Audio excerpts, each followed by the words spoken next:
Hi guys! Mrs. P here! At ngayon, tayo ay magre-review ng maleta or luggage. Kakarating lang nung Shopee namin na maleta and luggage. By the way, tayo ay nakamask kasi magtutuloy tayo ng linis mamaya. Ayan o, tayo pa natin lilinisin. Tapos, eto na! Kasi nakatry kami. Diba nag-sale yung Shopee sale? So, nag-try kaming bumili ng isa kung maganda yung maleta in person. And then ito, kakarating nyo lang. So, excited. Bubuksan na natin yan. Tada! Ayan na. May nakalagay pa fragile. Handle with care, do not drop, do not stop. So, yung product link, ilalagay na lang namin sa description box.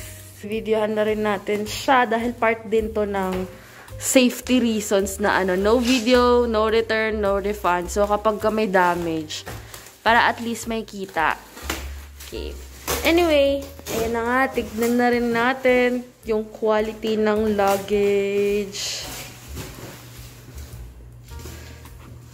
May damage yung box na. Hopefully secure. Okay.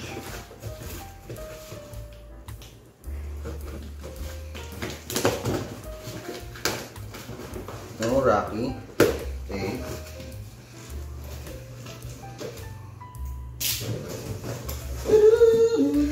And ito na, tingnan natin ang gulong. It's white by the way. Ah, I love white.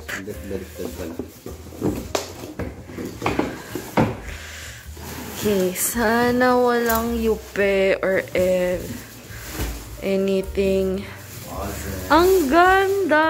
Ang aesthetic! Kasi merong yung iba-ibang kulay, guys. May silver, may black. Mahilig ako sa white. So, ito muna ang kinuha namin. Try kaming color white. And by the way, ang kinaganda lang dito ay ano nga tawag dito, love? PSA black. Hindi siya zipper. Hindi siya zipper, no? Ano siya? Yung parang attache case. Clip type. Clip type, ganyan.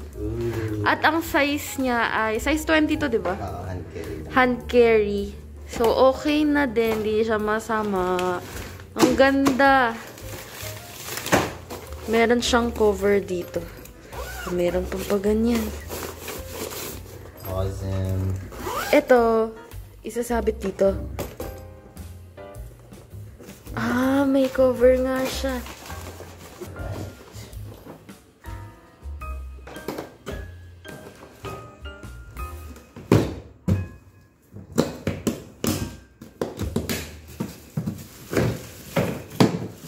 Nice.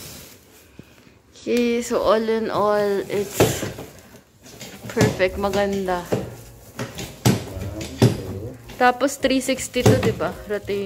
Rotation 360. Maganda. Maganda yung part ng gulong. Size 20. Hand carry. Yay! Matibay. Ito ba? Aluminum naman. Aluminum. Tapos yung TSA lock. Ano ba pag TSA lock? Kapag usually yun kapag ano na yan, kapag international flights, para bubuksan na nila kapag mga rin gusto na lang buksan, hindi na sisirain yung lock. Wala naman yun. So meron din siyang code. Ito. Code niya, huwag mo ibahin muna, baka hindi pa siya nakaset. Kasi nung una, guys, ang gusto ko talaga nung una dapat kuhain yung may cup holder sa likod. Kaso naubusan na ng stocks, ito na lang. Pero yung cup holder kasi di-zipper yun. Eh kung hand carry naman, okay lang din yung di-zipper. Merong cup holder na parang clamp type. Pero wala na rin kasing stock. Stock yung white. Ang dami, sa sobrang nag-sale sila, ang daming bumili siguro. Ang daming gusto mag-out of town. So, ayun. Ganda. It's nice. Yay! Sasara mo. Huwag mo naman ibahin yung sugat. Ano kaya yung mga shoes? Ano kaya yung shoes? Kasyang-kasya yung dyan, ano ka ba? Ang diskarte mo dyan, damit mo, ito lang ang pupunan.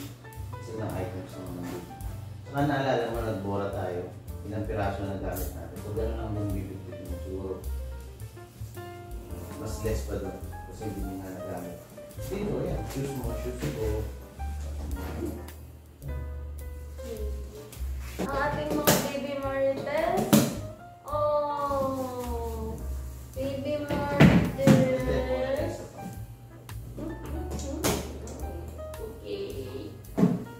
Sinay lang naman natin muna ngayon yan, isa eh. Kung maganda talaga. So, ayun na nga guys. Final thoughts, maganda siya. Quality kung quality. Aesthetic, ang elegant tignan. Gusto ko lang din talaga ng color white. And higit sa lahat, pasok siya sa budget. So, it's a thumbs up for me.